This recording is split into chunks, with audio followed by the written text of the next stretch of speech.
Leđa! Leđa igrač, Zoki, nema napred ići, Zoki! Ostani iza! Leđa! Franja, leđa! Bravo! Domagoj!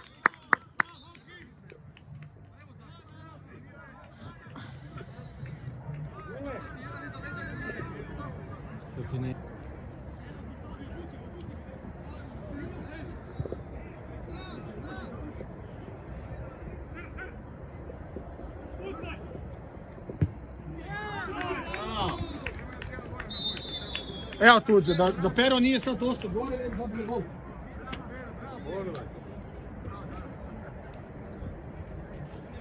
Taki. Druga strana, sam igrač.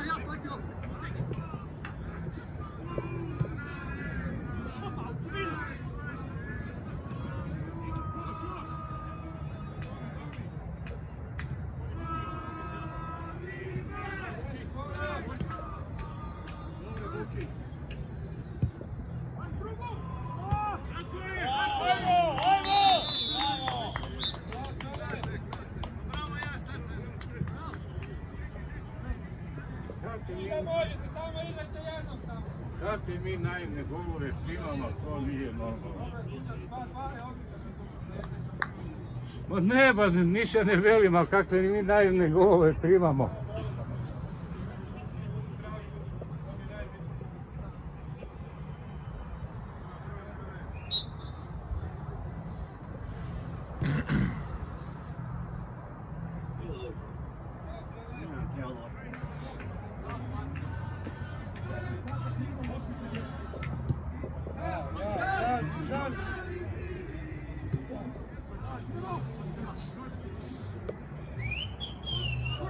Bravo!